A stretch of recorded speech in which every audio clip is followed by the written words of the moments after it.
inside this brain. And what he's saying today, brothers and sisters, you know, you just better wake up. Minister Farrakhan has been playing Islam. He's been playing multiple roles. He's an actor.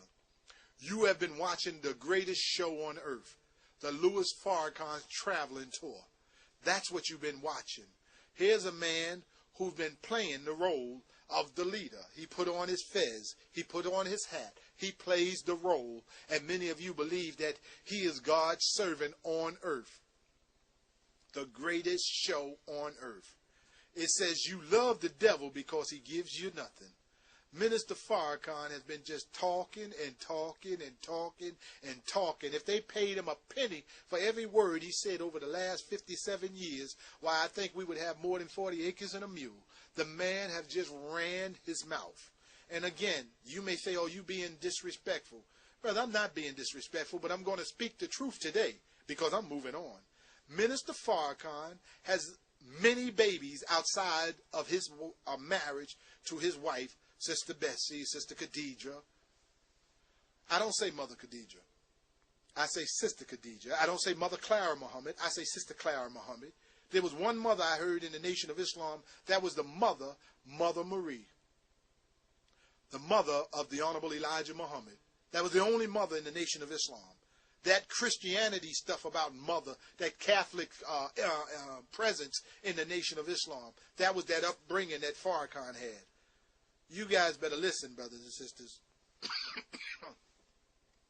He has impregnated many women. Abdul Rahman, the Rock, hard-working minister for the Honorable Elijah Muhammad. How in the hell could brother let the minister take his daughter, Karen, impregnate her with a couple of children, bring out the phoenix? I guess that's for his air too, for his breathing. No, brothers and sisters. What about the receptionist sister? Gave her a couple of babies, huh? He's got children in Mexico, got children all over. In the black and the red, which y'all thought was the uniting of the black and the red. Remember the big mountain?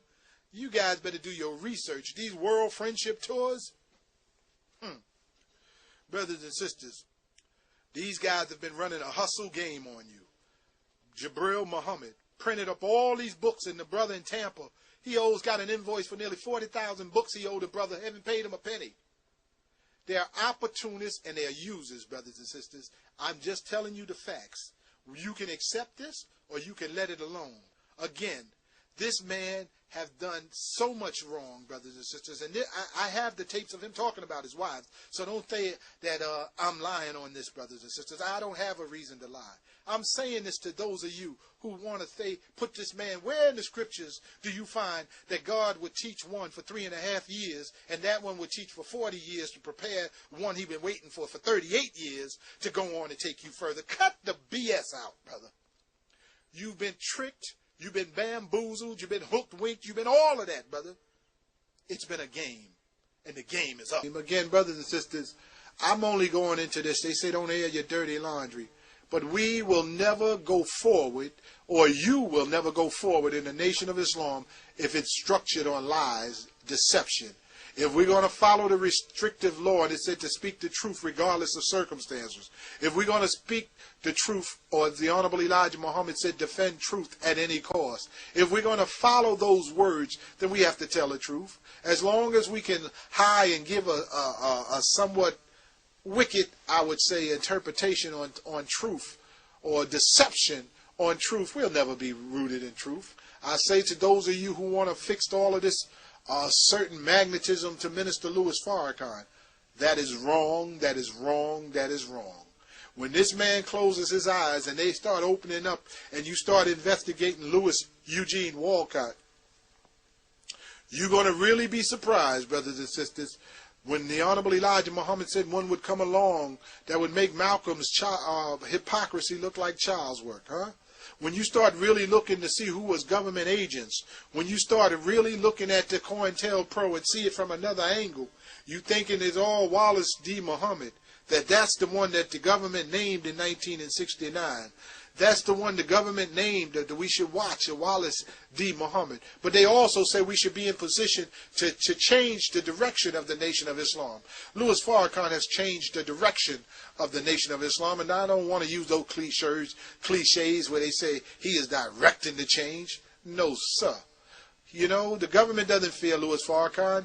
He just came to New York to do a press conference to warn them on Libya. He did one a few months ago where he warned them on Libya. He just constantly warned and warned and warned and warned. Brothers and sisters, the government is not paying them any attention. They know that the minister wants to jump into the spotlight. They know he's a lover of these cameras. They know that he loves attention. And they know also he wants to be relevant in history. So he is going to work on that, as he's working on a recording album, as he said. And he want to tell us Tina Marie offered a song called A Message to the Black Man. White Tina Marie. A devil Tina Marie. Brothers and sisters, her music may sound well, but please, we don't need that. But he's not Quincy Jones. He's trying to get a Grammy. The minister never gave up his music. He plays that violin. That's his love. But that's all right. But don't try to play like you're the right hand of God. Don't play that you got two backing you up. No, brothers and sisters, that's all foolishness. And again, you're going to see when he closes his eyes and they start to really investigate how many children this man have had. Huh? When you get to understand a lot of the foolish things this minister has done. As I mentioned earlier, he told you about Sweet Akbar, how he and Brother Khalid wanted to go after a man who they felt would robbed them of $25,000 when the nation was facing hard times. Well, what do you say about Minister Louis Farrakhan giving $50,000 to Melba Moore because she had some financial problems in her life? The whole nation has financial problems, but he can give $50,000, and this came straight from Melba Moore, speaking in Queens. So, brothers and sisters, again, you have to ask yourself, who are we following? Who are we with? Why are we with it? Do we not have a common sense, or do we just follow anybody who stands up before us because they sound good and they can read from the Holy Quran and they make you sound, the words dance off your mouth? I grew up loving Louis Farrakhan, whether you want to believe it or not. I traveled all around this country. Wherever he was going, I had to be there. Brothers and sisters, not only to secure him, to see that nothing went off, to make sure that he was get in and get out, but I also went there because I just loved being in the presence of hearing that language. But again, I thought we were rebuilding a nation. Maybe I'll play some of those clips where he went on his advertisement when he was writing in the local newspapers here in New York, Amsterdam News, with his column, The Final Call. Muslims knew me when I was with Minister Farrakhan. I would come to Chicago for Savior's Day. I had a decent job. I used to come to Chicago, with at least $1,000 in my pocket. And there's some of them who are still with Farrakhan today. Know that I used to hand out $50 bills, Happy Savior's Day. Here's some money.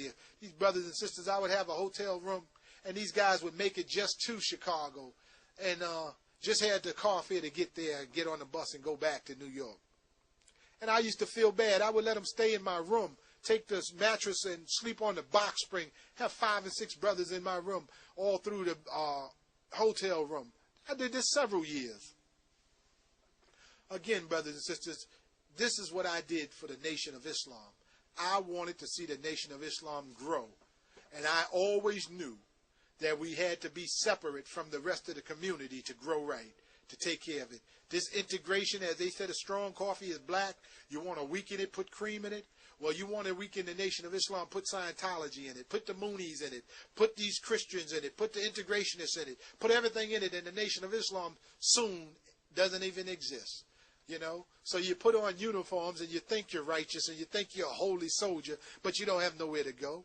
It is sad that you put on an FOI when you go to these funerals, you die in your FOI uniform, and yet you're buried right next to a Christian. And we just dropped in there, but we are righteous. What did the nation have? The nation in all of these 80-something years, you think that somebody would have said to Muslims, let's have a national cemetery for the Nation of Islam?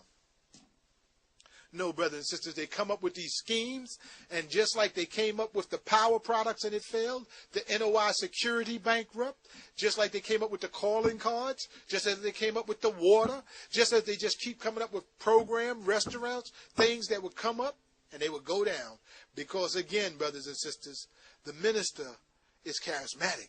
I think you banged on Farrakhan.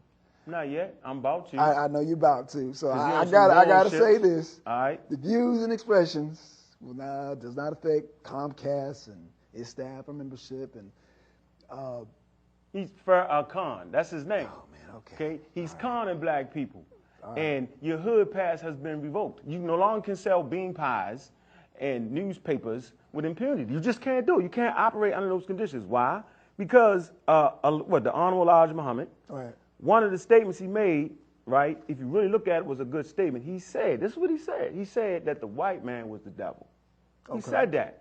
And so if you're a religious person, automatically come to mind a red guy with a pitchfork comes to your mind. That's right. That's not what he was saying. He was saying, fundamentally speaking, okay, that from a perspective of not being able to change away from evil doings, that's where the white man fits. And so now, if it's 2012, right, and you're in the Nation of Islam, and you're Farrakhan, because he's conning people, you know, that's what John Henry Clark said. Okay. Okay? And you're now joining forces with Scientology. You feel me? I'm saying like what part of that? Okay? Mm-hmm. And so they're talking about terms like auditing. Real fast. What is auditing? Okay, break it down. Okay? Because Farrakhan and the boys saying, yeah, they're getting audited. And they use certain tools for auditing. Let me show you the tool they use for auditing. The close-up on that right there. That's called the X meter.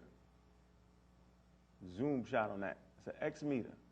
Okay? I don't know if y'all can see that now. I don't know if they zoomed in on that or not. Okay, see, that's an X meter. Look at that. That's called tomfoolery. It's supposed to measure certain things about you. They can tell you things so they can use it to help better your lives. This is what they're selling in Scientology. It costs about $4,000. And what they do, they train people to audit. So Farrakhan is telling his people to get audited. What is auditing? I'm going to get to it real quick. It says auditing, right, deletes life's painful expressions and addresses and improves one's ability to confront and handle the factors of life. Wait a minute. So if you get audited, it's going to delete your painful experiences? So let's talk about how unnatural it is to delete, okay, your painful experiences. Your painful experiences help you govern your life later on. Mm-hmm. So it's unnatural to erase all your bad experiences. Right. All right? Just like it would be unnatural to erase all your good experience. Or it's not natural to walk around with all happy experience, like everything is love. So if you allow Farrakhan into our community, he's going to erase all of our so-called bad experiences that we had in North America, and then we're walking around ready to get what again? Ready to get turned out again, because we have no bad experiences to look at. Well, again, but see, Farrakhan and the people that follow Farrakhan, the people that follow Eddie Long and all the religious leaders, they suffer from centralized leadership, just like the people who follow Dr. York, you know. They suffer from centralized leadership. You know what I'm saying? We must operate from a decentralized, because I'm telling you, in 2012, centralized leadership, centralized government is dead. Back to Farrakhan, because I'm banging on you. I got no love for Farrakhan, right? Because he's taking out people down a hole of no return. He's selling out for Scientology. Now, Farrakhan is not stupid. Mm-hmm. Now, let's talk about this machine called the X meter that they use in Scientology. That's why he's a con. Okay, now, on their own official website, Scientology, look it up. It says, what is a E-meter, right? And how does it work? Mm-hmm. Okay, I'm not going to read all that, but it starts out right here. It says, in itself, the E-meter does nothing. Okay. What? Wait a minute. In itself, the E-meter does nothing. Then it goes on to say, it is an electronic instrument that measures mental state and change and state of individuals and assists. And wait a minute, you just said it does nothing. Right. So then how does Farrakhan lie to our people, hook them up to X meters or E meters, right, and sell them that bill of goods? I have a document right here, right, Scientology core files, United States of America, okay, versus L. Ron Hubbard electrometer. Okay, they took him to court for the device. They made him relabel the device as being a religious device. Right. I mean, it has absolutely no power, doesn't work, but it's a religious device. Right. Okay, and so we understand that Farrakhan's not stupid, right? So this was a money business deal. But That he put them black people on that Dianetics nonsense. Oh. So you're right. Again. He don't believe that. He does not believe that black. You're right. But it's the money he went after. So he sold out people.